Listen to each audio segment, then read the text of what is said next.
স্বর্ণ, হিরে, মুক্ত, মানিক, এই সব কিছুকে আগে পাথর বলা হতো। তাহলে এমন কি হলো যে এদের রত্ন বলা হয়? আর রত্ন তা বাস্তবে আসলে কি? এটা হলো সেই পাথর যাকে আগে আগুনের তাপ সহ্য করতে হয়েছে, পরখ করা হয়েছে, যাচাই করা হয়েছে, এদের কাটার চেষ্টা করা হয়েছে, কিন্তু তারা কখনোই নষ্ট হয়নি, বরং তারা আরো উদ্ভাসিত হয়েছে, আরো উজ্জ্বল হয়েছে, এই সংসারে আরো প্রকাশ ছড়িয়ে দিয়েছে। সেই জন্য এরা হলো এত অমূল্য, সেই জন্য এরা হলো বহুমূল্য, সেই জন্য এদের রত্ন বলা হয়। এবার মানুষের কাছেও এই নির্বাচনের অধিকার রয়েছে যে আমরা শুধু পাথর হয়ে থাকব নাকি রত্ন হয়ে থাকব। কিভাবে? আমাদের জীবনেও অনেক সমস্যা রয়েছে, বাধা আছে, বিপত্তি আছে। আমরা সেই বাধার তাপে উত্তপ্ত হই, এই সমস্যা আমাদের কাটার চেষ্টা করে। অনেক মানুষ বিভিন্ন পরিস্থিতি আমাদের ভাঙার চেষ্টা করে, কিন্তু আমাদের নষ্ট হলে চলবে না। যেভাবে এই রত্ন সমস্যার সম্মুখীন হয়ে পাথর থেকে রত্ন হয়েছে, সেইভাবেই আমাদেরও আমাদের সমস্যার সম্মুখীন হয়ে রত্ন হয়ে উঠতে হবে, এই সংসারে প্রকাশের স্রোত হয়ে উঠতে হবে। তাহলে এটাই করুন আর আমার সাথে ভালোবেসে বলুন, রাধা রাধা। এবার অনেক সময় মানুষের মনে এরকম প্রশ্ন আসে যে এই সংসারে সব থেকে বড় বিপদ কি? কেউ বলে ধর্ম সংকট, আবার কেউ বলে প্রাণের উপর আসা সংকট। প্রত্যেক মানুষের জীবনে বিভিন্ন সংকট আসে, আর এই সমস্ত সংকট অত্যন্ত বিচিত্র হতে পারে। এই সমস্ত সংসার হলো সংকট দ্বারা পরিপূর্ণ। ঠিক আছে, আপনাকে একটা উদাহরণ দিই। একজন ধনী ব্যক্তি, এবার ওনার জীবনে সংকট কি হতে পারে? সংকট এটাই যে কেউ তার সম্পত্তি চুরি না করে নেয়, আমরা বুঝতে পারছি। এবার একজন চোর, তার জীবনে সংকট কি হতে পারে? যে চুরি করার সময় সে যদি তার একটা কাশি চাপতে না পারে, তাহলে সে ধরা পড়ে যেতে পারে, ঠিক কিনা? আবার অনেক সময় এমনও হয় যে যার জন্য আমি সংকট, সেও আমার কাছে সংকট। যেমন এই পরিস্থিতিতে দেখুন, সংকট হলো সংকট, এ তো জীবনে থাকবে, কিন্তু এর সম্মুখীন কিভাবে হওয়া যায়? খুব সরল, সব এটার ওপর নির্ভর করে, মনের ওপর। এই মনকে নিয়ন্ত্রণ করলে সব ঠিক থাকবে। এবার যদি ধনী ব্যক্তি মনকে নিয়ন্ত্রণ করে ফেলেন, নিজের অর্থের ব্যবহার শুভ কাজের জন্য, সমাজের সেবার জন্য বিকাশ করতে করেন, ওই অর্থকে একত্রিত করে না রাখেন, তাহলে চুরির সমস্যা, এই সংকট সেখানেই কেটে যাবে।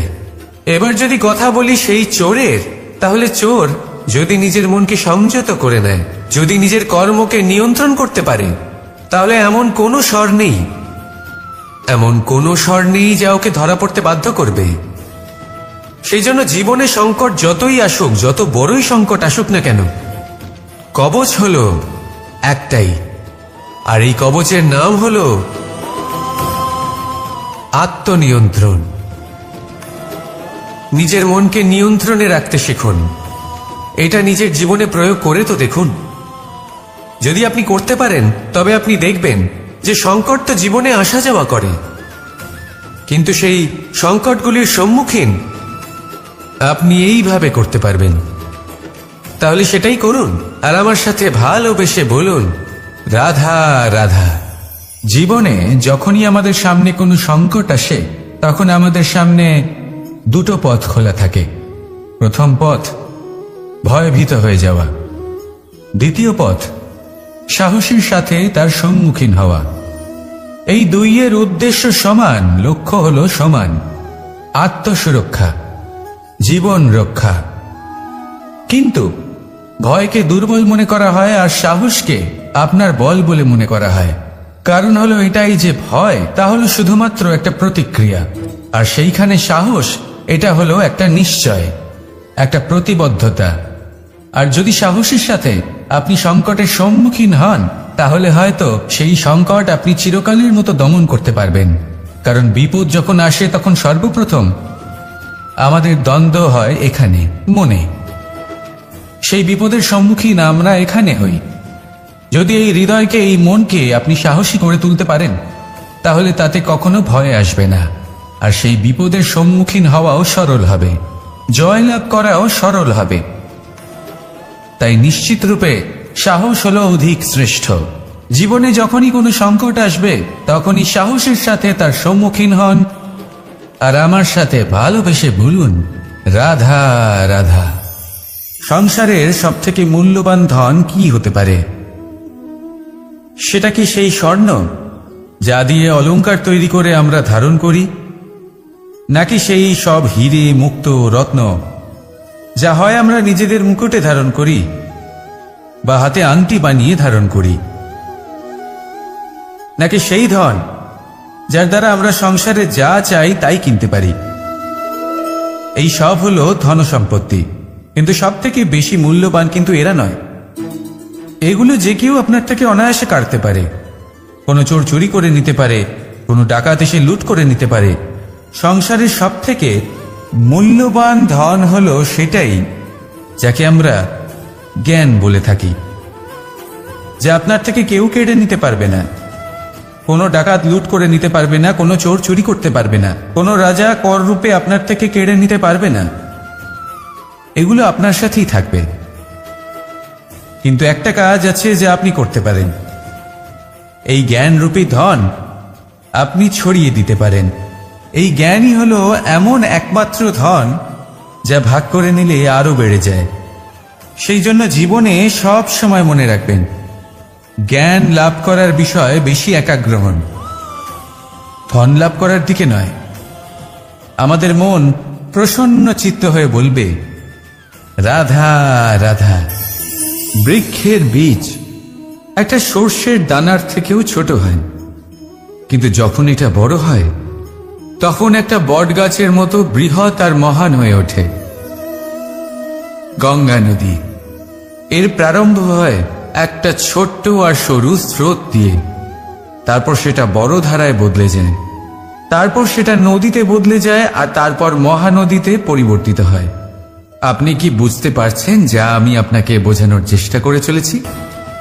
আমি আপনাকে বোঝাতে চাইছি যে প্রারম্ভ করার জন্য মহান হওয়ার কোনো প্রয়োজন নেই, কিন্তু হ্যাঁ, মহান হওয়ার জন্য প্রারম্ভ করা অত্যন্ত প্রয়োজনীয়।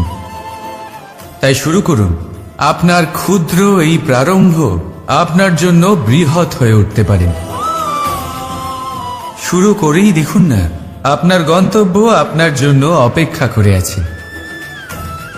রাধা রাধা। পুষ্প দেখতে পাচ্ছেন আপনি? কি সুন্দর এই পুষ্প।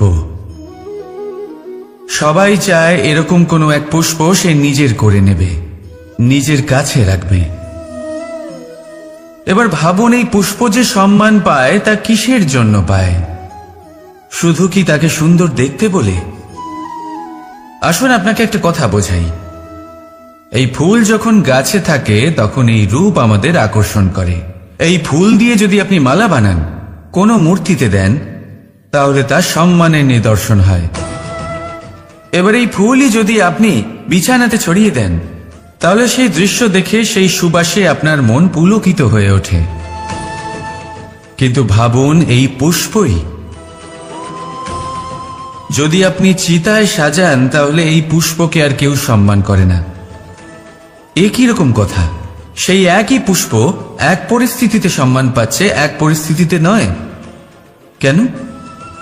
কারণ এতেই লুকিয়ে রয়েছে একটা গুরুত্বপূর্ণ শিক্ষা। এর সারমর্ম হলো এটাই যে এই সম্মান ব্যক্তি বা বস্তুকে করা হয় না, সম্মান করা হয় সময় এবং পরিস্থিতিকে। এবার এই যে সময়, তা কখনোই আমাদের বশে থাকে না। আমাদের বশে থাকে পরিস্থিতি। আমাদের পরিস্থিতি কেমন হবে তার সিদ্ধান্ত স্বয়ং আমরাই নিই, আর যেরকম আমাদের পরিস্থিতি হবে সেরকমই আমাদের সম্মান করা হবে। তাহলে আসুন আমার সাথে ভালোবেসে বলুন, রাধা রাধা।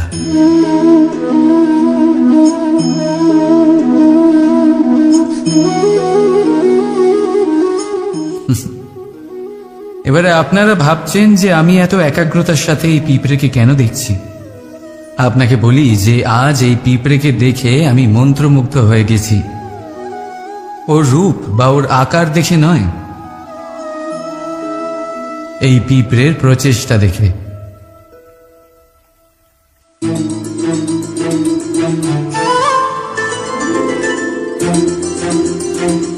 আপনি জানেন, অজস্র পরিশ্রমের পরেই পিঁপড়ে তার নিজের একটা ছোট বাড়ি বানাতে পারে, যা অন্য প্রাণীদের জন্য অত্যন্ত সহজ ব্যাপার। তাই পিঁপড়ের জন্য তার জীবনের সবচেয়ে বড় ঘটনা, সবচেয়ে বড় সাফল্য তার। ভবিষ্যতে এই পিঁপড়ে থাকুক বা না থাকুক, তাদের বানানো বাড়ি বহু বছর অবধি টিকে থাকে। জীবনে সাফল্যের সাথেও ঠিক এমনটাই ঘটে। আপনি একদিনে সাফল্য লাভ করতে পারবেন না, কিন্তু যদি আপনি প্রতিদিন চেষ্টা করতে থাকেন, তবে একদিন আপনি অবশ্যই সাফল্য লাভ করবেন। মনে রাখবেন, ভাগ্যের দ্বার তাদের জন্য উন্মুক্ত হয় না যারা হার মেনে নেয়। ভাগ্য তার দ্বার তাদের জন্যই খোলে যারা বসে না থেকে প্রয়াস করে সেই দরজার কড়া নাড়াতে। তাই প্রয়াস করতে থাকুন, সাফল্য অবশ্যই একদিন না একদিন আপনার কাছে আসবেই। রাধা রাধা। এই তালাটা দেখতে পাচ্ছেন আপনি? এই তালাকে ভেঙেও খুলে দেওয়া যায়, আবার ভালোবেসেও খুলে দেওয়া যায়। অর্থাৎ এই তালাটা আপনি এই চাবির দ্বারাও খুলে দিতে পারেন, এই হাতুড়ি দিয়েও খুলে দিতে পারেন। কিন্তু এই খোলাতে তফাৎ আছে। যদি তালা খোলার জন্য আপনি সেটা ভেঙে ফেলেন, তাহলে তা পরের বার আর কাজে লাগবে না। কিন্তু যদি এটা আপনি চাবির দ্বারা খোলেন, তাহলে তা চিরকাল কাজে লাগবে। আমাদের জীবনে সম্পর্কগুলো কিছুটা এরকমই হয়। আমাদের জীবনের আনন্দরূপী ধন রক্ষা করে এই সম্পর্ক, কিন্তু ভালোবেসে। যদি ক্রোধের দ্বারা এই সম্পর্ক রক্ষা করা হয়, তাহলে পরে তা কোনো কাজে আসে না। তাই সম্পর্ক সবসময় প্রেমের চাবি দিয়ে খুলুন, কারণ প্রতিবার নতুন তালা আপনি ব্যবহার করতেই পারেন, নতুন সম্পর্ক গড়তে পারবেন। রাধা রাধা। জি, আমাদের মা বাবা আমাদের পালন করেন, তারপর তাদের অর্থ দিয়ে আমাদের বাল্যকাল কাটে। আমরা আরো বড় হই, বিবাহ বন্ধনে আবদ্ধ হই, আমাদেরও সন্তান হয়। আমরা তাদের পালন করি, তারপর আমরা বৃদ্ধ হই, আর একদিন এই সংসার ছেড়ে আমরা সকলে চলে যাই। এটাই কি জীবন? আপনার মনে এই প্রশ্ন হয়তো অনেকবার জেগেছে, তাই না? এবার একটু জলের যাত্রাপথ লক্ষ্য করুন। সাগর থেকে বাষ্প হয়ে ওঠে এই জল, মেঘ হয়ে ঝরে পড়ে সে, তারপর নদী হয়ে আবার সাগরে মিলিয়ে যায়। কিন্তু কখনো এই প্রশ্ন করে না যে তার জীবন কি, তার উদ্দেশ্য কি। প্রতিটা মুহূর্ত বাঁচে সে, আর অন্যদের যতখানি সম্ভব সাহায্য করে। যখন সাগরে থাকে, তখন অসংখ্য জীবকে জীবন দান করে। যখন সাগর থেকে বাষ্প হয়ে মেঘ হয়ে যায়, তখন চাষিদের মনে এই আশা জাগায় যে ফসল আবার ফল। যখন বর্ষা হয়ে ঝরে পড়ে, তখন এই শুকনো তৃষ্ণার্ত ধরিত্রীর তৃষ্ণা মেটায়। আর যখন নদীতে থাকে, তখন তার পারে নানান গাছপালার জন্ম দেয়। কিন্তু ভাবুন, জল কি কখনো এটা ভাবে যে তার জীবন কি বা তার জীবনের উদ্দেশ্যটাই বা কি? না, সে শুধু নিজের ধর্ম পালন করে যায়, আর যতটা সম্ভব সবাইকে আনন্দ প্রদান করতে থাকে। সেই জন্যই জীবনে কখনো এই প্রশ্ন করবেন না যে এই জীবন কি, এই জীবনের উদ্দেশ্য কি। শুধু এই জীবন বাঁচুন, আর যতটা সম্ভব সবাইকে আনন্দ প্রদান করুন। মন প্রসন্ন হয়ে বলবে, রাধা রাধা। কখনো বৃষ্টির জন্য হওয়া কাদার মধ্যে দিয়ে আপনি নিজের বাড়ি ফিরেছেন?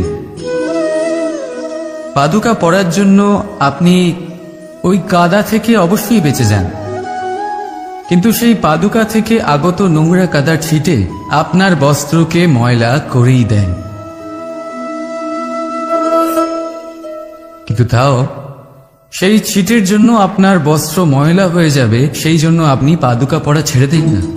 ঠিক সেইভাবেই জীবনে এমন কিছু মানুষও আসেন যারা পাদুকার মতো হন, যারা আপনাকে কাদার থেকে বাঁচিয়ে নেন, কিন্তু বস্ত্ররূপী আপনার মনের উপরে আশঙ্কার দাগ ছেড়ে যান। এইসব মানুষের জন্য নিজের মন ছোট করার কোনো প্রয়োজন নেই। প্রয়োজন আছে শুধু এটা ভাবার যে আপনি নিজের পা কাদার থেকে বাঁচাবেন নাকি আপনার বস্ত্র।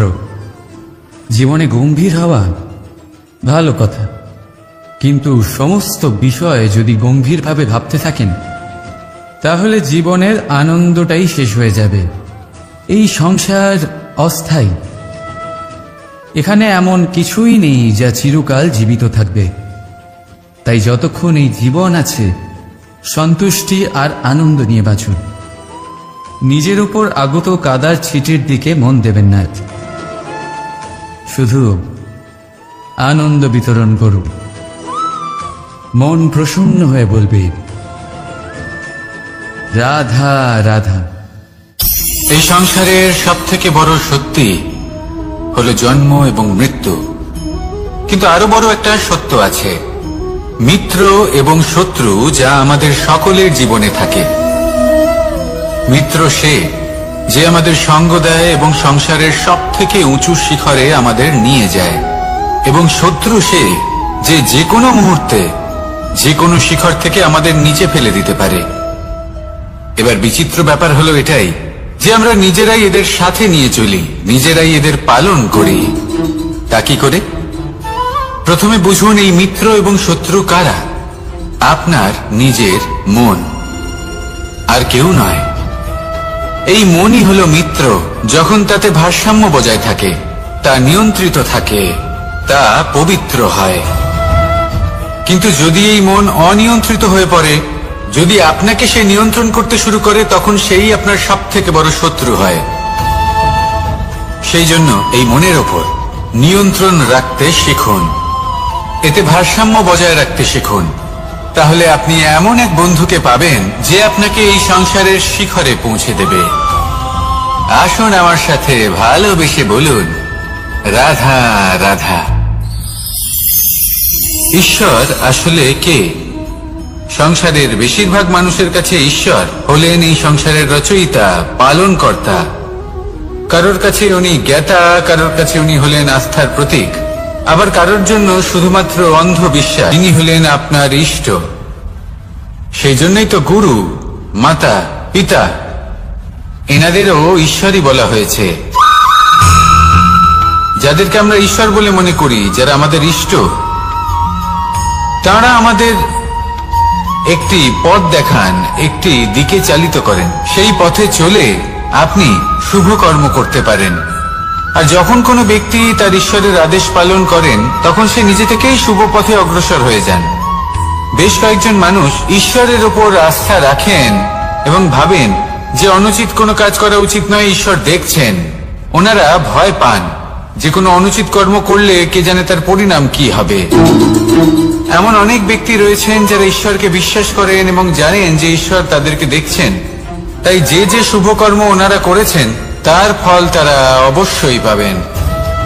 এবার আপনি ভয় পেয়ে ঈশ্বরকে বিশ্বাস করবেন নাকি বিশ্বাসের দ্বারা ঈশ্বরকে বিশ্বাস করবেন, সেই সিদ্ধান্ত আপনারই। কিন্তু হ্যাঁ, যদি আপনার মনে ঈশ্বরের জন্য কোনো স্থান থাকে, যদি আপনার কোনো ইষ্ট থাকেন, যদি আপনি কাউকে ঈশ্বর মনে করেন, যার প্রত্যেক আদেশ আপনি পালন করে থাকেন, তাহলে বলি ঈশ্বর কখনো আপনাকে অনুচিত পথে চালিত করবেন না। আসুন আমার সাথে ভালোবেসে বলুন, রাধা রাধা। এই সংসারে ভিন্ন ভিন্ন ধরনের গাছ আছে, অসংখ্য ধরনের প্রজাতি আছে। কিছু গাছ পাতা দিয়ে থাকে, কিছু ফুল, কিছু ফল। কেউ ছায়া প্রদান করে, কেউ শীতলতা প্রদান করে, কেউ নিজেকে খুব কষ্ট দিয়ে এই সংসারের বিকাশে সহায়ক হয়ে ওঠে। কিন্তু এই সবার মধ্যে একটা বিষয় কিন্তু সমান, এরা প্রত্যেকেই পাতা ছাড়া, ফুল ছাড়া, ফল ছাড়া জীবিত থাকতেই পারে, কিন্তু কোনো বৃক্ষই শিকড় ছাড়া বেঁচে থাকতেই পারে না। এটাই হলো রাধার। ঠিক সেইভাবেই আমাদের জীবনে শক্তি হোক, ধন হোক বা সাফল্য হোক, আমাদের বা আমাদের পরিবারের প্রসন্নতাই হোক, এই সব কিছুর আধার হলো, সবকিছুর মূল হলো পরিশ্রম। তাই জীবনে চিরকাল পরিশ্রম করতে থাকুন। যদি আপনি জীবনে কর্ম এবং ফল, মানুষের স্বভাব হলো এটাই যে তিনি নিজের প্রত্যেক পরিশ্রমের প্রতিফল প্রার্থনা করেন। বেশিরভাগ সময় এই ফলাফলের চিন্তা করতে করতে, কল্পনা করতে করতে উনি কর্ম করতে থাকেন যে আমি এই কাজটা করলে এই ফল পাবো। সেই সব কল্পনা করতে থাকেন যা না তার হাতে আছে, না আছে অধিকার, আর না আছে নিয়ন্ত্রণ। উনি শুধু নিজের কর্ম করতে পারেন। উনি কি ফল পাবেন তা তার হাতে কখনোই নেই। তাই আপনিও শুধুমাত্র কর্ম করতে থাকুন, ফলের চিন্তা করবেন না। মনে রাখবেন, শিকড় এবং শাখা যেভাবে একে অপরের সাথে জড়িয়ে, সেইভাবেই একে অপরের সাথে জড়িয়ে কর্ম এবং ফল। যেরকম কর্ম আপনি করবেন সেরকম ফল আপনি অবশ্যই পাবেন। তাই এই ফলের আশায় কর্মের সময় কখনোই নষ্ট করবেন না, কারণ যে ব্যক্তি সময় নষ্ট করেন, সময় সেই ব্যক্তিকে অবশ্যই নষ্ট করে দেয়।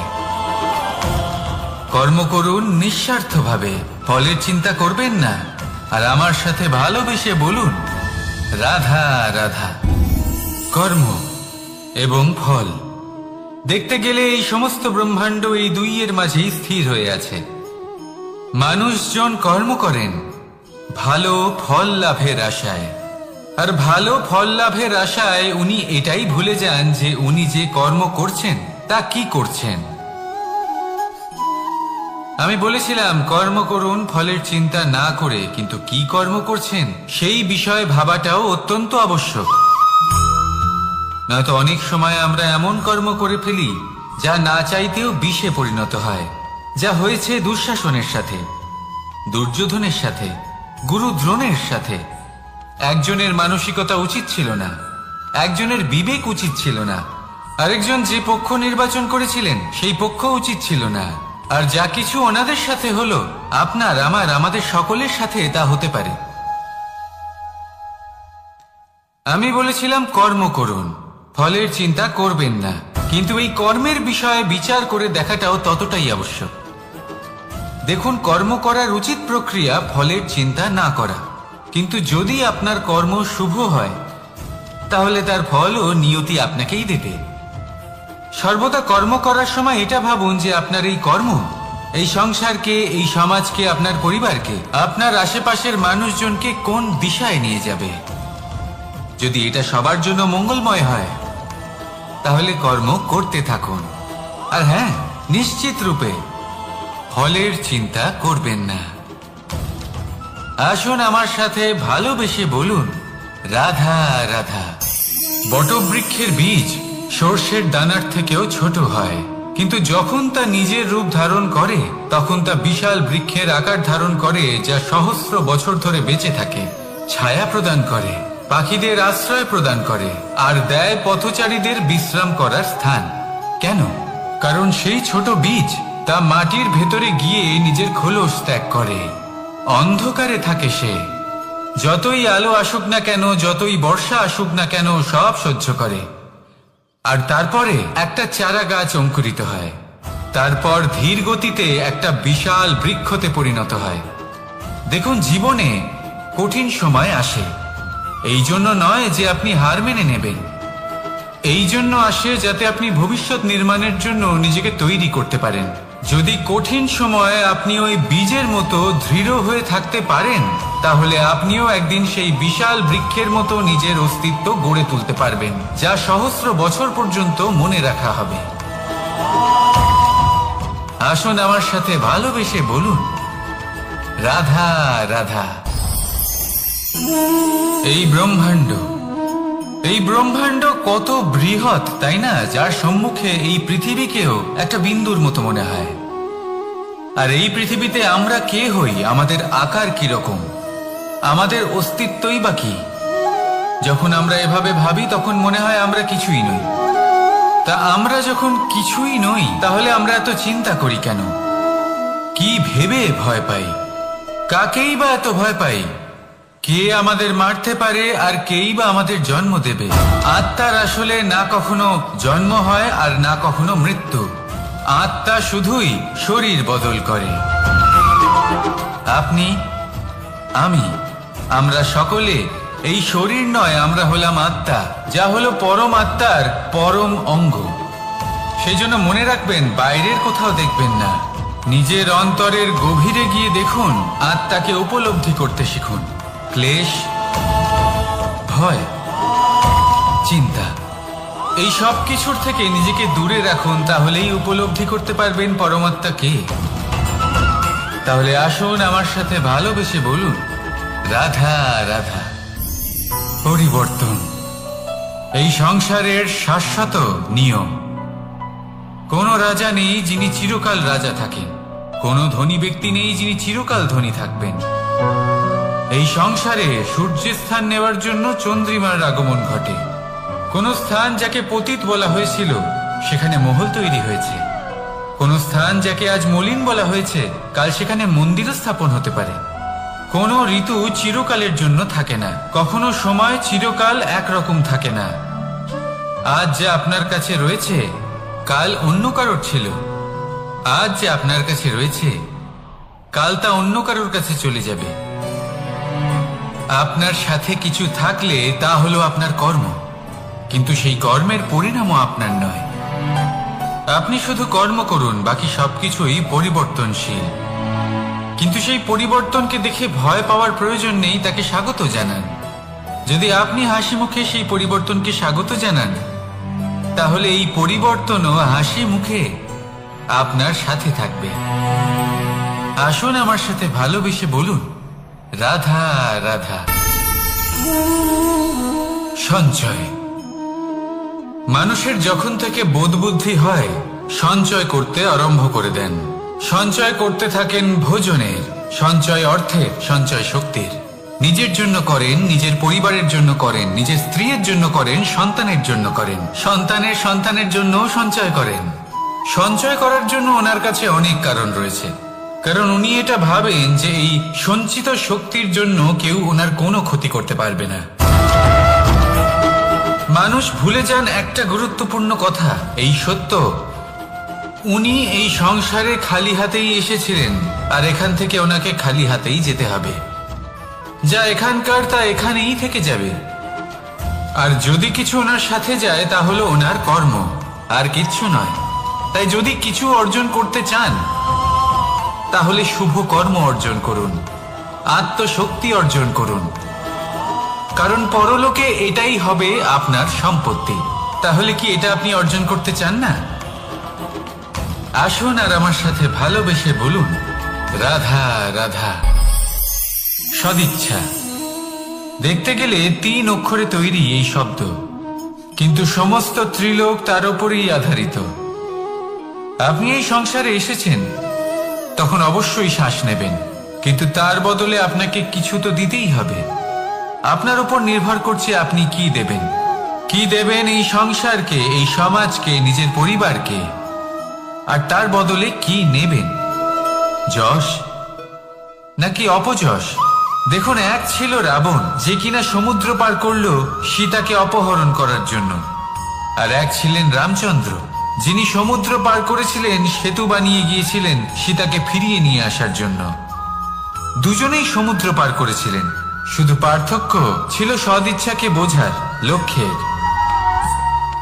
অনেক মানুষের যাত্রা একরকম হতেই পারে, কিন্তু আনন্দ তখনই লাভ করবেন যখন লক্ষ্য শুভ হবে, মহান হবে। এই লক্ষ্য দিয়ে এই সংসারের কল্যাণ হবে এবং মানুষের সম্মান হবে। যদি আপনার সংকল্প উচিত হয় তাহলে আপনার লক্ষ্য উচিতই হবে, নয়তো শুধুমাত্র বিনাশ হবে। আর উচিত এটাই হবে যে বিনাশের হাত থেকে যেন নিজেকে বাঁচানো যায়, কি বলেন? তাই জীবনে যে লক্ষ্য স্থির করছেন মনে রাখবেন তা যেন শুভ লক্ষ্য হয়। যদি এরকম হয় তাহলে আপনার যাত্রা, আপনার জীবন দুটোই শুভময় হবে।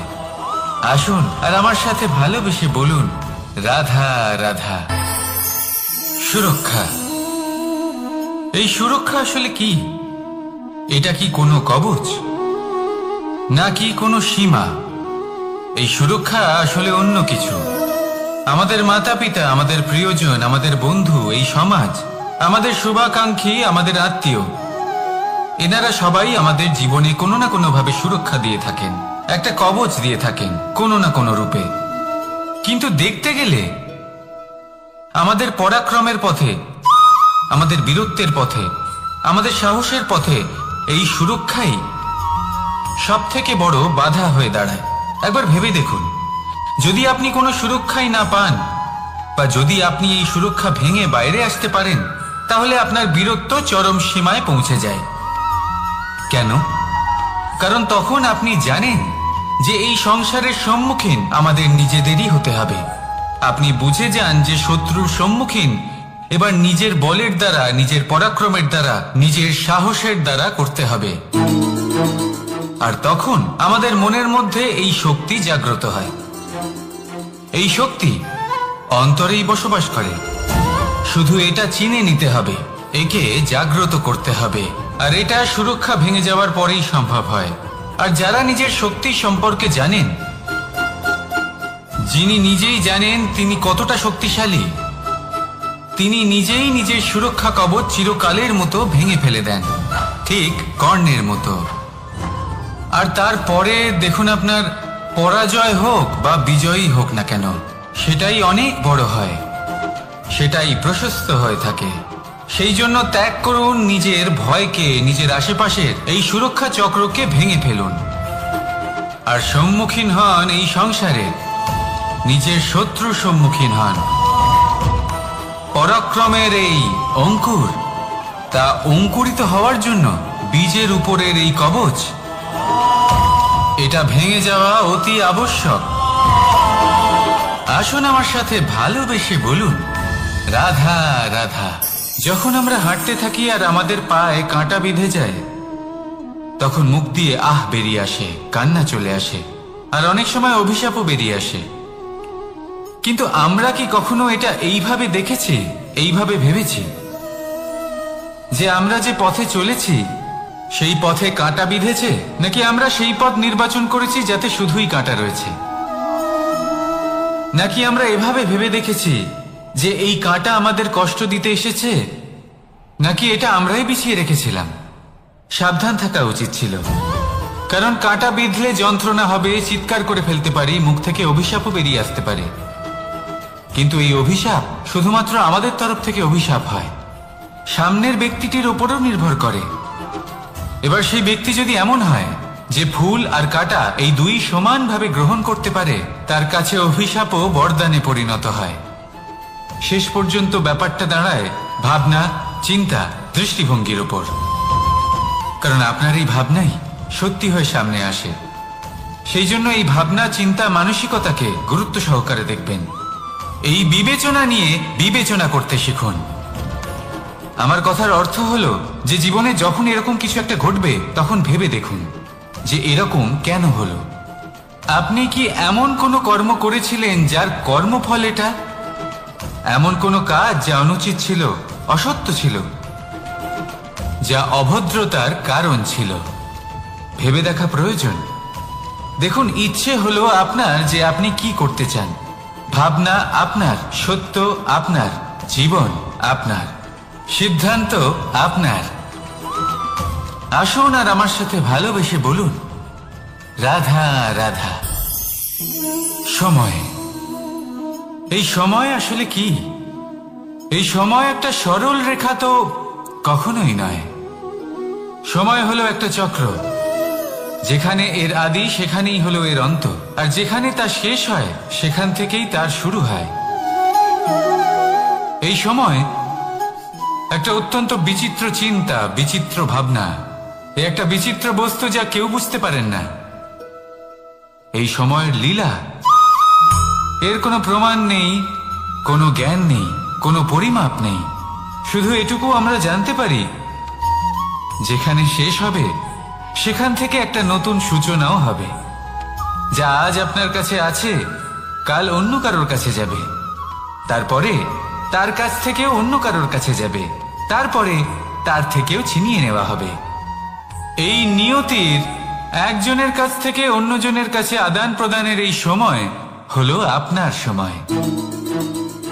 এই সময়ের সদ্ব্যবহার করুন, এই সময়কে বাঁচুন। আপনাকে শুধু এটাই সুনিশ্চিত করতে হবে যে আপনি কোন পক্ষে আছেন। আর সত্যি বলতে কি, আপনার জীবনের পরিণাম নির্ভর করে আপনার নির্বাচনের ওপর। আপনি কোন পক্ষ নির্বাচন করছেন। তাহলে মনে রাখবেন, জীবনে সেই পক্ষই নির্বাচন করবেন যা চয়ন করার পরে আপনি সুখ অনুভব করবেন, আপনি সন্তোষ লাভ করবেন, প্রসন্নতা লাভ করবেন। আর আমি এটাই সুনিশ্চিত করব যে এই পক্ষ যেন শান্তির পক্ষ হয়, এই পক্ষই যেন প্রেমের পক্ষ হয়। তাহলে চিন্তা করবেন না, আর আসুন আমার সাথে ভালোবেসে বলুন, রাধা রাধা। দৃষ্টি আর দৃষ্টিভঙ্গি, এই সমগ্র লীলা হলো এই দুইয়ের। বিচিত্র হতে পারে, কিন্তু এটাই সত্যি। এবার আপনাকে একটা উদাহরণ দিয়ে বোঝাই। অনেক সময় আপনি কোনো ব্যক্তিকে এটা বলতে শুনবেন যে আমি আমার নিজের উপরে গর্ব করি, আমি নিজেকে নিয়ে গর্ব করি, আমি খুব ভালোভাবে আমার মা বাবার সেবা করি, ওনাদের আমি সবসময় সুখী রাখি, ওনাদের আমি একটা বাড়ি দিয়েছি, সকল সুখ সুবিধা দিয়েছি, ওনাদের জীবনে প্রত্যেক জিনিস দিয়েছি আর দেব যা তাদের প্রয়োজন। এবার আমাকে বলুন যে আপনি কে হন। আপনি হলেন সেই বীজ যা আপনার মাতা পিতা রোপণ করেছেন।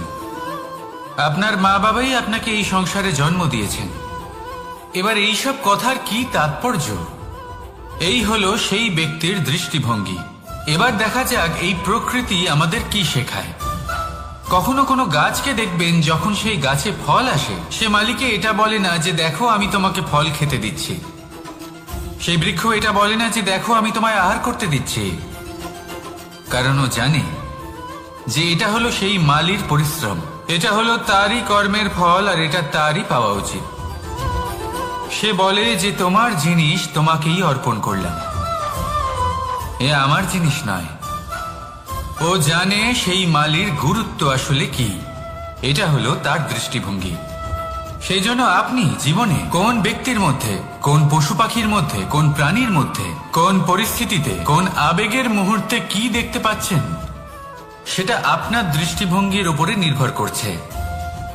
তাই নিজের মনে ধনাত্মক ভাব জাগ্রত করুন, শুভ চিন্তা নিয়ে আসুন। এই ভাবনাই সত্য হয়ে সামনে আসবে। এই দৃষ্টিভঙ্গি এমন হয়ে যাবে যে আপনার জীবনে সবকিছুই শুভ হবে। তাহলে আসুন আর আমার সাথে ভালোবেসে বলুন, রাধা রাধা। প্রতিশোধ অথবা কাউকে দুঃখ দেওয়ার ভাবনা, যদি এটা আপনার মনে থাকে, তাহলে আপনি নিজের মনেই যন্ত্রণার একটা বিশাল বৃক্ষ রোপণ করছেন, এটা মনে রাখবেন। কারণ কাউকে দুঃখ দেবার এই ভাবনা, এটা হলো সেই বীজ যা আপনার মনেই পতিত হবে, আপনার মনেই অঙ্কুরিত হবে, আর আপনার মনেই একটা বিশাল বৃক্ষরূপে বেড়ে উঠবে। জীবন আপনার, কর্ম আপনার, কাউকে দুঃখ দেবার ভাবনা আপনার ছিল, এই বৃক্ষ হলো আপনার, তাই এর ফলও আপনিই পাবেন, যা গ্রহণও আপনাকেই করতে হবে। মনে রাখবেন, যে মানুষ এটা ভাবে যে আমি ওকে দুঃখ দেব, ওকে কষ্ট দিতে চাই আমি, সেই মানুষই দুঃখ আর কষ্ট পেয়ে থাকে। যদি সেই জায়গায় আপনি এটা ভাবেন যে আমি কাউকে সুখী করে তুলতে চাই, কাউকে সুখ প্রদান করতে চাই, তাহলে তারও বীজ আপনার মনেই রোপণ হবে, বৃক্ষে পরিণত হবে, যার ফলও আপনিই পাবেন। এখানে বিষয়টা হলো শুধু মানসিকতার চিন্তা, যা সত্য হয়ে আপনার সামনে আসে। তাহলে এই মানসিকতা শুভ করুন, সবার জন্য মঙ্গল কামনা করুন। অন্যের মনে আপনার জন্য ভালো চিন্তা থাকুক বা না থাকুক, আপনি সবার জন্য শুভ চিন্তা করে কর্ম করতে থাকুন, তাহলে আপনার সাথেও ভালোই হবে। তাহলে আসুন আর আমার সাথে ভালোবেসে বলুন, রাধা রাধা। সুখ আর অভিজ্ঞতা, এই দুই জীবনে একসাথে কখনোই আসে না। মনে রাখবেন, যেখানে সুখ থাকে সেখানে অভিজ্ঞতা থাকে না। আর যখন এই সুখ আমাদের জীবন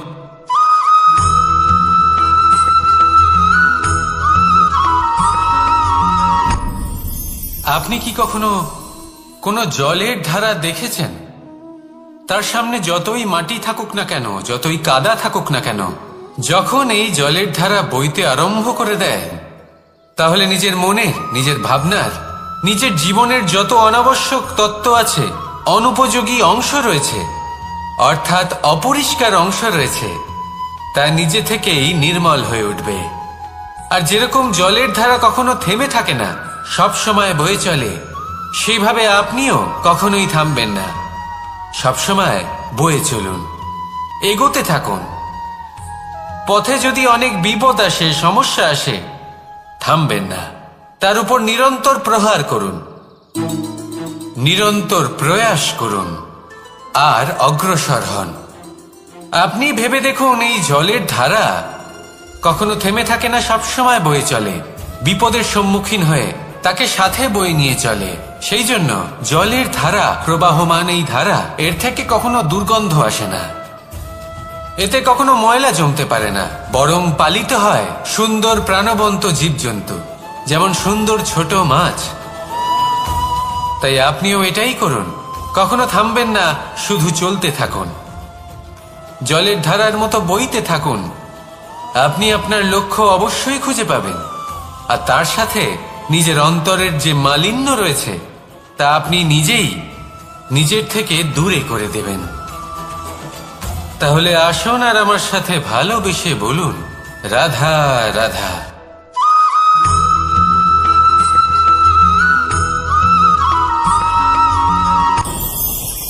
ভয়ের সাথে আমরা সবাই পরিচিত, কষ্টও আমরা সবাই পেয়েছি। কখনো কখনো আমরা অসুস্থ হয়ে পড়ি, আর এমন সময় হলে মাতার মমতা, কখনো বাবার স্নেহ, কখনো বন্ধুদের পাশে থাকার অনুভূতি আমাদের রোগ নিরাময়ে সাহায্য করে। কখনো যদি আমরা নিরাশ হয়ে পড়ি, তখন যদি আমাদের কোনো আপনজন আমাদের দুটো ভালো কথা বলে, তখন আমাদের মনোবল বেড়ে যায়। ঠিক তেমন সংসারের এই রঙ্গমঞ্চে যদি আপনি পীড়িত অনুভব করেন, কিছু শুভ কথা আলোচনা করুন, কিছু স্তুতি গান করুন, কিছু মুহূর্তের জন্য হলেও নিজের ইষ্টদেবের কথা স্মরণ করুন আর প্রার্থনা করুন। সাহস বাড়বে, শক্তিও বৃদ্ধি পাবে এবং সামনে এগিয়ে চলার পথও দেখতে পাবেন। তখন এই মন প্রসন্ন হয়ে বলবে, রাধা রাধা।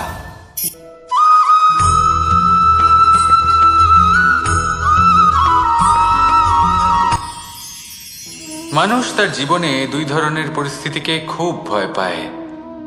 এক, কোনো কারণবশত কারোর সামনে নত হওয়া। দুই, কোনো কারণে নিজের চরিত্র থেকে, নিজের মূল্যবোধ থেকে বিচ্যুত হওয়া। এবার কেন হয় এরকম যে কথায় কথায় কারোর সামনে নত হতে হয়? কেন বারংবার নিজের চরিত্র থেকে চ্যুত হতে হয়? এরকম কেন হয়?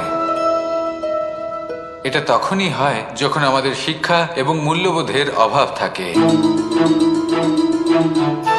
যদি মানুষের মধ্যে প্রকৃত শিক্ষা থাকে, তাহলে এই সংসারে কোনো সময় এবং কারোর সামনেই নত হওয়ার কোনো প্রয়োজন নেই। যদি মানুষের মধ্যে মূল্যবোধ থাকে, তাহলে তাকে নিজের মূল্যবোধ বা চরিত্র থেকে বিচ্যুত হতে হয় না, তা সে যাই হয়ে যাক না কেন। কোনো বালককে যদি জন্ম থেকেই সুশিক্ষার অধিকারী করা হয়, শিক্ষিত করা হয়, মূল্যবোধের অধিকারী করা হয়, তবে সে এই সংসারে এমন কর্ম করবে যাতে সে নিজেকে, নিজের পরিবারকে, সমগ্র সমাজকে গর্বিত করতে পারে। শিক্ষা লাভ করুন, মূল্যবোধ লাভ করুন এবং আমার সাথে ভালোবেসে বলুন, রাধা রাধা।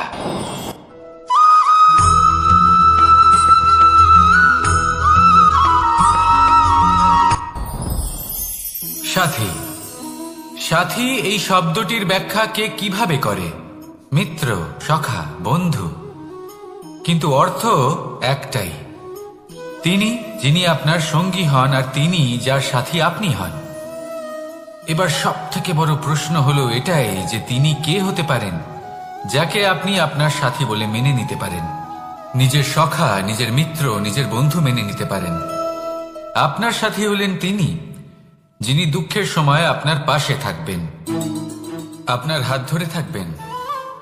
আপনার সাথী হলেন তিনি যার হাত আপনি নিজের সুখের দিনে ধরে থাকবেন। সেই সাথীরই হাত ধরুন যিনি দুঃখে সবসময় আপনাকে সাহায্য করার জন্য তৎপর হয়ে থাকেন, আপনার পাশে থাকেন, আর যাকে সুখের দিনে আপনি আপনার সাথে রাখতে পারেন। আর যখন আপনার সাথে আপনার এই সাথী থাকবে তখন আপনি এটা বুঝবেন যে যখন জীবনে দুঃখ আসে তখন এই দুঃখ কমে যায়, সবার মধ্যে ভাগ হয়ে যায়। আর যদি তখন সুখ আসে তাহলে সেটা সবার উপস্থিতিতে আরো বেড়ে যায়। এটাই হলো প্রেম, এটাই হলো ভালোবাসা, এটাই হলো সঙ্গ। যেমন সম্পর্ক আমার আর রাধার মাঝে। তাহলে আসুন আর আমার সাথে ভালোবেসে বলুন, রাধা রাধা।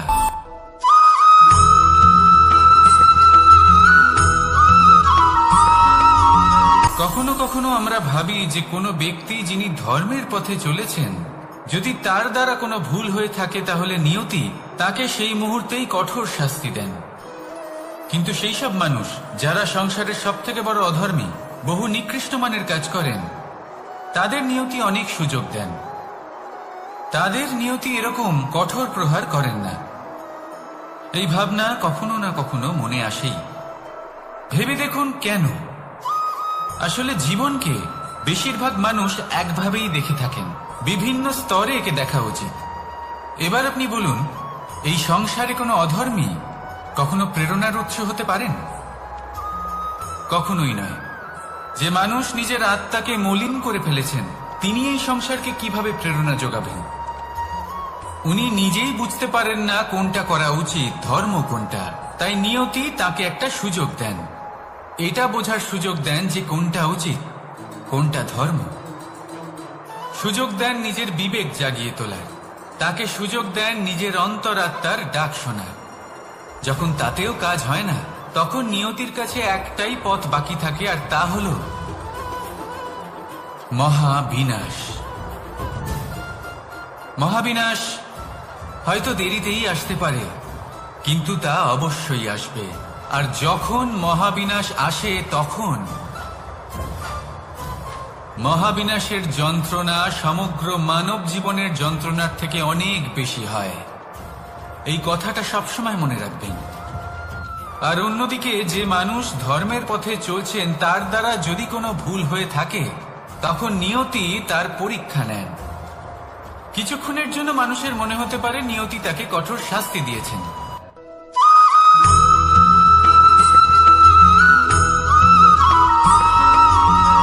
মানুষের মানসিকতা এমন হয় যে সে যতটা করে আশা করে যে তার থেকে অনেক বেশি তার বদলে সে পাবে। দেখুন, সবকিছুই আপনার ভাবনা চিন্তার উপর নির্ভর করছে। আপনি যদি ফলের বিষয়ে ভেবে কর্ম করতে থাকেন তাহলে সেটা অনুচিত। জীবনের আসল আনন্দ হলো নিজের কর্ম করতে থাকা, ফলের চিন্তা করা উচিত নয়। যদি আপনি এরকম ভাবেন যে আমি এতটা করছি, আমার এতটা পাওয়া উচিত, সেই ভাবনা অনুচিত। যদি আপনি সেবার মানসিকতা নিয়ে কর্ম করতে থাকেন, কর্মচক্রে প্রবাহিত হন, যদি আপনি এমন ভাবনা রাখেন যে আমি এতটা পাচ্ছি তাই এর থেকে অনেক বেশি আমি কর্ম করব, তাহলে নিশ্চিত রূপে আপনি যতটা করছেন তার থেকে অনেক বেশি আপনি পাবেন, আপনার আশার থেকে অনেক বেশি আপনি পাবেন। শুধু জীবনে অনেক বেশি কাজ করতে থাকুন, ফলের চিন্তা করবেন না। আর মনে রাখবেন, এই ভাবনাই সব থেকে বড় বীজ। কর্মের উপর বিশ্বাস রাখুন, জীবনে যা যা আপনি চান সবই সুখময় হবে। আসুন আর আমার সাথে ভালোবেসে বলুন, রাধা রাধা।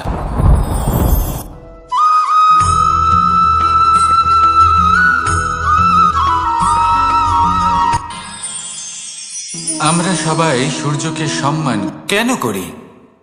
কারণ আমরা জানি যে সন্ধেবেলা যখন সূর্যাস্ত হবে তখন শুধুমাত্র অন্ধকার বাকি থাকবে।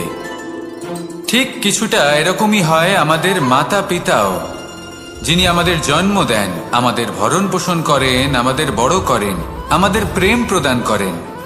কখনো কখনো তাদের মুখ থেকে কটু কথা নিঃসৃত হয়, আমাদের দুঃখ হয়, কিন্তু তখন আমাদের এটা বোঝা উচিত এগুলি নিঃসৃত হচ্ছে আমাদেরই মঙ্গলের জন্য। যেমন সূর্যদেব, উনিও উত্তাপ দিয়ে থাকেন আমাদেরই মঙ্গলের জন্য, যাতে ফসল পাকতে পারে, যাতে জল বাষ্প হয়ে মেঘ হতে পারে, বৃষ্টি হতে পারে, আর এই সংসারে নিরন্তর জলের প্রবাহ থাকে। আমাদের মাতা পিতা, তাদের কঠোর আচরণ, তাদের কঠোর অনুশাসনের পেছনে লুকিয়ে থাকে ওনাদের ভালোবাসা। আমাদের তা বুঝতে হবে, সসম্মানে ওনাদের গ্রহণ করতে হবে। কারণ ঠিক সূর্যাস্তের পরে যেমন চতুর্দিক অন্ধকারচ্ছন্ন হয়ে যায়, তেমনি আমাদের জীবন থেকে যখন আমাদের মাতা পিতা চলে যায় তখন আমাদের জীবনেও শুধু এবং শুধুমাত্র অন্ধকারই ছেয়ে থাকে। সেই জন্য নিজের মাতা পিতাকে সম্মান করুন, ওনাদের ভালোবাসা প্রদান করুন। এই মন আর এই জীবন প্রসন্ন হয়ে বলবে, রাধা রাধা।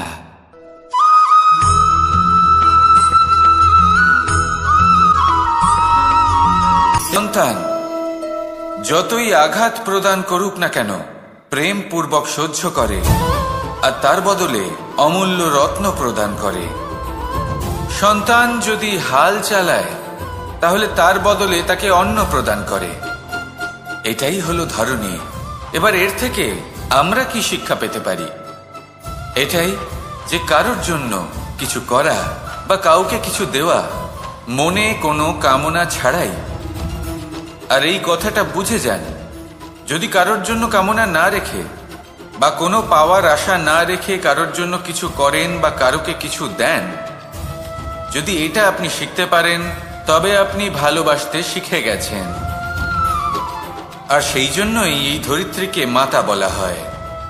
কারণ মাতা শুধু উনি নন যিনি গর্ভে সন্তানকে ধারণ করেন, মাতা তো উনিও যিনি জীবন বাঁচতে শেখান, যিনি জীবন বাঁচার উদাহরণ প্রদান করেন। তাহলে ধরনীর থেকে এই নিঃস্বার্থ ভাব শিখুন, নিঃস্বার্থ ভালোবাসা শিখুন, আর এই ভালোবাসার সাথেই বলুন, রাধা রাধা।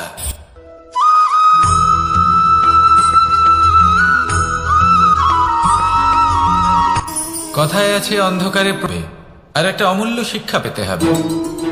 মনে করুন যে আপনি মহাপুরুষের সামনে বসে আছেন, কোনো মহাজ্ঞানীর সামনে। তাহলে সেই ব্যক্তির সামনে নিজের জ্ঞানের প্রদীপ প্রজ্বলিত করবেন না, নীরব থাকুন আর সেই ব্যক্তির সূর্যের প্রকাশের মতো জ্ঞান প্রাপ্ত করুন। যতটা পারবেন জ্ঞান লাভ করুন। যদি এমন কোনো সময় এমন কোনো স্থানে আপনি আছেন যেখানে চতুর্দিক অন্ধকার, কারোর কাছেই জ্ঞান নেই, সেখানে নিজের জ্ঞানের প্রদীপ প্রজ্বলিত করুন। এমন করলে দুদিক থেকেই আপনার লাভ হবে। আপনার জ্ঞান প্রাপ্তিও হবে আর জ্ঞানের সঠিক প্রয়োগও করতে পারবেন। আর এই মন প্রসন্ন হয়ে বলবে, রাধা রাধা।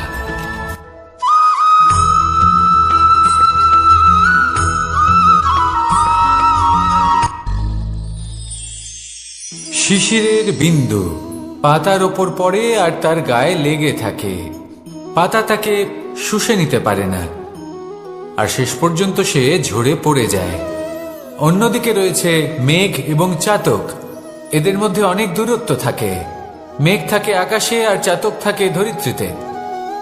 কিন্তু যখন এই মেঘ থেকে বৃষ্টি ঝরে পড়ে, এই চাতক কিন্তু সেই জলই পান করে, নয়তো সে তৃষ্ণার্ত থেকে যায়।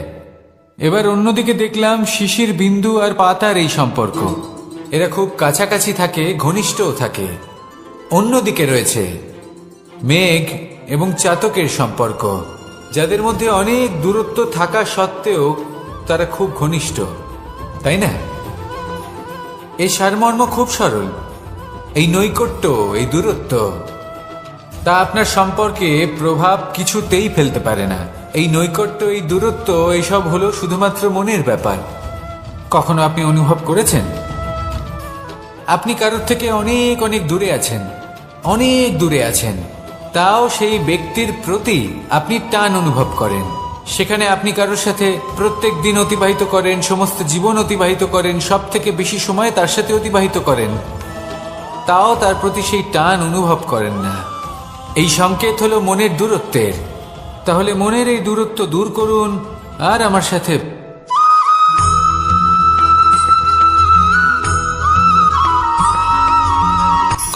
তার খুব বেশি গুরুত্ব থাকে না, কিন্তু যখন অসংখ্য পাথরের টুকরো একত্রিত হয় তখন তা পর্বতের আকার ধারণ করে।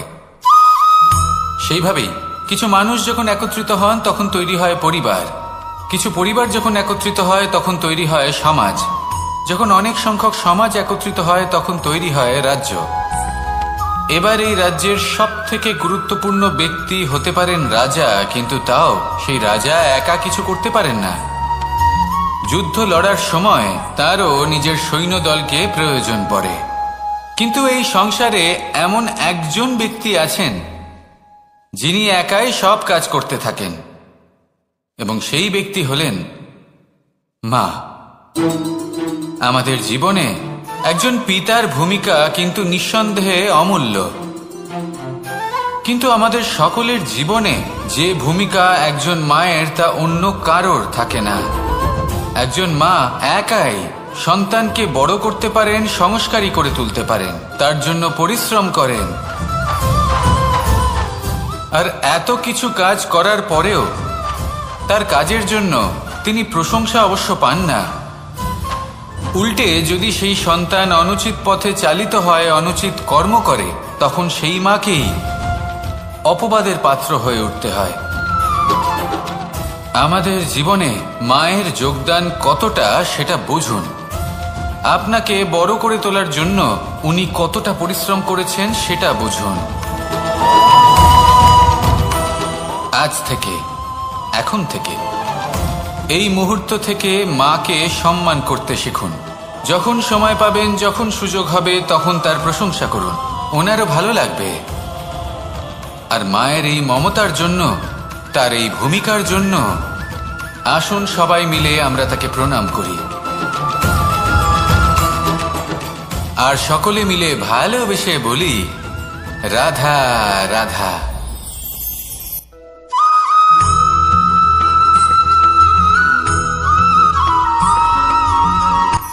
এই সংসারে সাফল্য লাভ করার জন্য জ্ঞানের প্রয়োজন হয়, পরিশ্রমের প্রয়োজন হয়, দৃঢ় নিষ্ঠার প্রয়োজন হয়, নিরন্তর চেষ্টা করা প্রয়োজনীয়। কিন্তু আরো কিছু আছে যা অত্যন্ত প্রয়োজনীয় এবং গুরুত্বপূর্ণ। তা হলো ভালো বন্ধু। তাদের থাকা অত্যন্ত প্রয়োজনীয়। যদি ভালো বন্ধু থাকে তাহলে সময় এলে তারা ঢাল হয়ে আপনাকে সুরক্ষা করবেন। সময় এলে অস্ত্রের মতো শত্রুকে সংহারও করবেন। যদি তিনি জ্ঞানী হন, তাদের মধ্যে সদ্গুণ থাকে, তাহলে এই সব গুণ আপনার মধ্যেও প্রবেশ করবে। তাহলে সাফল্যের জন্য ভালো বন্ধু পাওয়া অত্যন্ত প্রয়োজনীয়। কিন্তু শুধু বন্ধু কেন, ভালো শত্রুও থাকা প্রয়োজনীয়। এবার আপনি ভাববেন, আমি কি বললাম? যদি আপনার জীবনেও ভালো অর্থাৎ শক্তিশালী শত্রু থাকে, তাহলে আপনিও শক্তিশালী হতে থাকবেন। এই শত্রু আপনাকে প্রেরিত করবে আরো বেশি শক্তিশালী হয়ে ওঠার। কখনো কোনো হরিণকে দেখুন, তীব্র গতিতে দৌড়তে থাকে। কেন তীব্র গতিতে দৌড়য়? এই কারণে নয় যে কোথাও তার জন্য মধুর ঘাস অপেক্ষা করে রয়েছে, না। সে এই কারণে তীব্র গতিতে দৌড়য় কারণ সেটা না করলে তার পেছনে একটি সিংহ আছে যে ওকে নিজের ভোজন করে ফেলবে। তাই জীবনে বিপদ, সংকট, এই সবকিছুও হলো অত্যন্ত গুরুত্বপূর্ণ। তার সম্মুখীন হতে শিখুন আর আমার সাথে ভালোবেসে বলুন রাধা রাধা।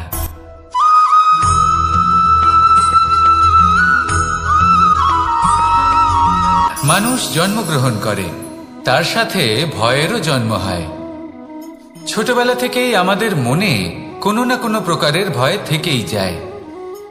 কেউ এই বিষয়ে ভয় পায় যে তার কোনো বোধ, যে আমরা যেন পথ না হারিয়ে ফেলি, আদি ইত্যাদি। কিন্তু সত্যি কথা বলতে ভেবে দেখুন, এই ভয় বাস্তবে কি?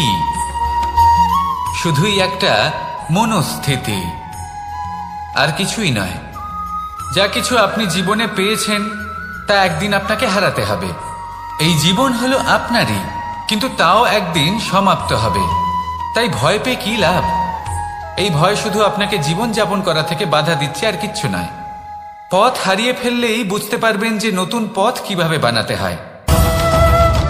কিছু মানুষকে জীবন থেকে হারালে তবেই আপনি বুঝবেন যে আপনার আপনজনকে। এই ভয়ের কারণে ভীত হয়ে থাকবেন না। এই তারা নক্ষত্র অন্ধকারের অভাবে গুরুত্ব হারায়। শিবকেও মহাদেব হবার জন্য বিষপান করতে হয়েছিল। প্রত্যেক পরিস্থিতি, প্রত্যেক সাফল্য আপনার পরীক্ষা নেবে, তাতে উত্তীর্ণ হওয়া হলো আপনার কর্ম। যখনই আপনি ভয় পাবেন বা সংকটের সম্মুখীন হবেন, তখন সাহসের সাথে তার সম্মুখীন হন। মনে রাখবেন, যে সম্মুখীন হতে জানে, সাফল্য তার সাথে সবসময় থাকে। আসুন আর আমার সাথে ভালোবেসে বলুন, রাধা রাধা।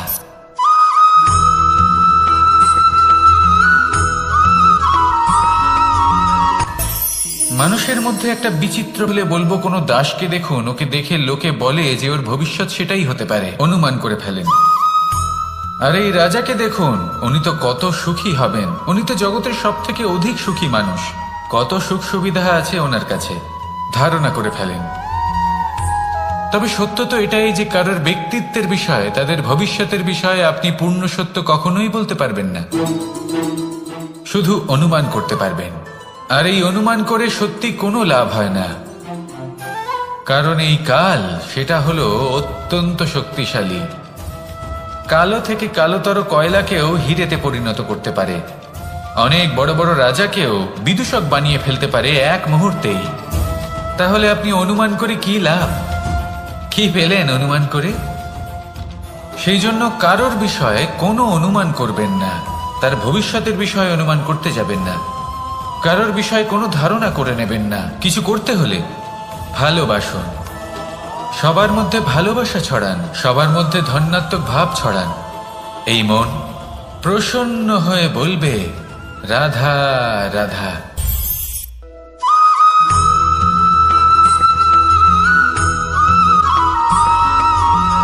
এই সংসারে সব থেকে বেশি কোমল বস্তু হলো রেশম। এই রেশম এতটাই কোমল হয় যে এর পুরো একটা থান শুধুমাত্র একটা হাতে ধরা সম্ভব। থাকে, পাক দিতেই থাকে, দিতেই থাকে, আর আস্তে আস্তে তার মধ্যেই জড়িয়ে পড়ে। শেষে ওর এই সুন্দর অমূল্য সৃষ্টি রেশমের এই সুতো, তার নির্মাণ কার্য পূর্ণ হয়, কিন্তু তাতেই ও নিজে বন্দী হয়ে যায়। নিজেরই মায়াজালের এই বন্দী গৃহে নিজেই ফেঁসে যায়। এবার এই সুতোকে ব্যবহারযোগ্য করে তোলার জন্য এই কীটগুলিকে এই কবচের সাথেই ফুটন্ত জলে ফেলে দেওয়া হয়। এই সংসারে যদি আমাদের স্বপ্ন এই সংসারের দুঃখ হরণ করার জন্য, এই সংসারে সুখ বিতরণ করার জন্য হয়, তবেই আমাদের প্রগতি সম্ভব। যদি আমাদের এই স্বপ্ন শুধুই আমাদের এবং আমাদের স্বার্থ সিদ্ধির জন্য হয়, তাহলে এই স্বপ্ন আমাদের অন্ধ করে দেবে, আমাদের অন্ধকারের পথে নিয়ে যাবে, আর আমরাও সেই কীটের মতো হয়ে যাব। নিজেদেরই মায়াজালে আমরা নিজেই ফেঁসে যাব, আর শেষে আমরা যদি কিছু লাভ করি তা হবে একাকিত্ব, অন্ধকারময় মৃত্যু। তাই স্বপ্ন অবশ্যই দেখুন, কিন্তু এমনভাবে স্বপ্ন দেখবেন না যে তার এই বন্দিগৃহে আপনি নিজেই ফেঁসে গেলেন। স্বপ্ন দেখুন পরোপকারে,